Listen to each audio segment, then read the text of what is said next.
Hey guys, it's Pete Peppers from Candy Crush Soda Saga Tips, and I'm going to do a little how-to video for the new game Candy Crush Jelly, which should be out any day now. I'm going to talk about the mode where you have to beat the queen. This is a mode where we have an opponent. It's actually different from any other game than I know of so far, and it's really cool. It can be frustrating, but it's a lot of fun. You make a move, and then she makes a move, so that you have like a literal opponent, which is pretty nice. And you can see that the goal here when we play her is to spread more jelly, or spread enough jelly to beat the queen. So this is level 4. This is the simplest one, but we got to spread enough to beat her. So looking over the board, you can see at the top we have a meter.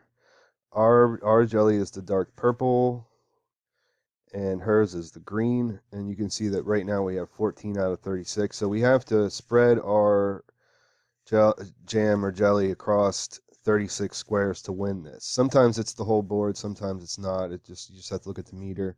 But as we spread ours, you'll see the meter go up. If she spreads hers to cover ours, then the meter will go down.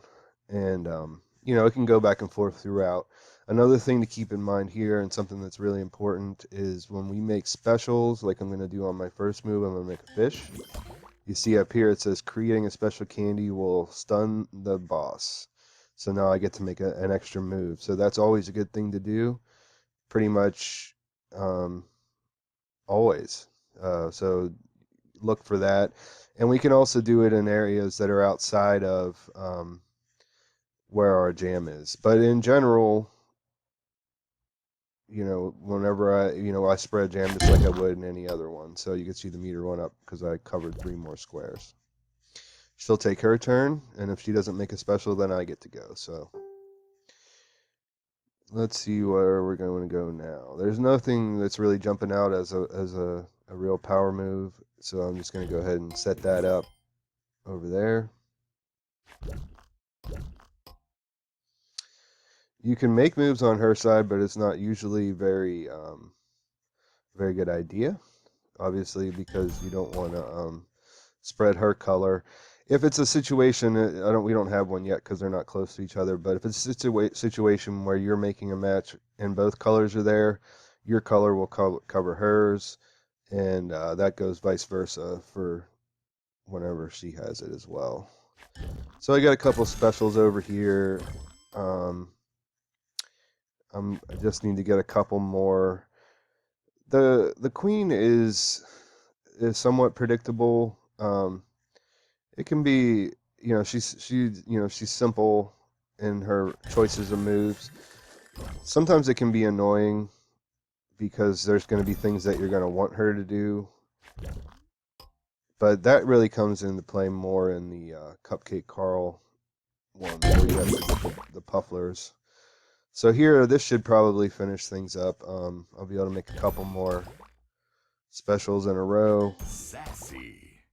And it says up here now, since I got triple stun, you can see the sort of sparkles on the outside. That means that I get a special move, which this is going to be enough to finish it anyways with this combo. But watch, it'll make like a little explosion in the area of that match too. So the triple stun will always help you out.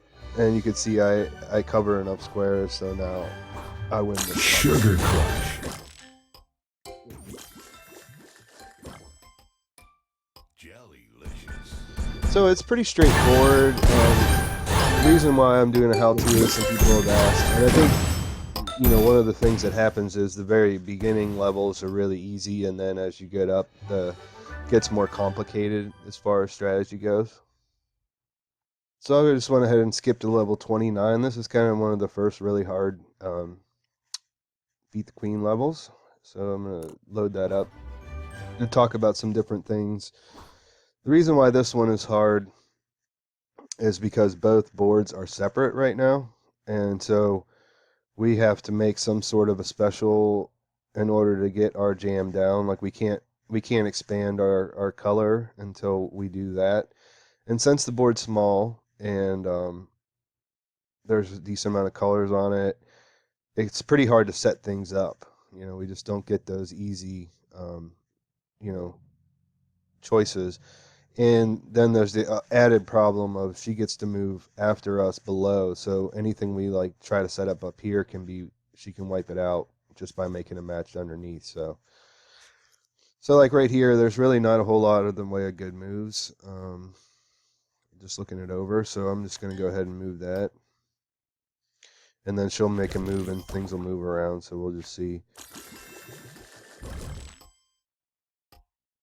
So this will be good. We have a striped that we get. And we can fire that off. And now that's going to take our jam down to the bottom board. And that just gives us more choices. She took out most of it right away. But that's a general idea of how you want to approach it. Just want to, try to think ahead when you can. When you're playing the queen, try to anticipate. She'll make the simplest move most of the time, so try to anticipate what she's going to do. And then if you can, you're going to want to play a little bit of defense from time to time. But I hope I'm not going to make this a super long video, so I hope that gives you a general idea of how it works. Remember about stunning her by making specials, and remember about that triple stun, especially on levels that have like coils or blockers and things that are, where you have to cover the whole board. That triple stun can really come in handy, I should say. So please like the video. If you have any questions about how to beat the queen, leave them in the comments. Make sure you subscribe to the channel to get more how-to with commentary videos from this and all the other games we play. And hope to see you soon. Thanks.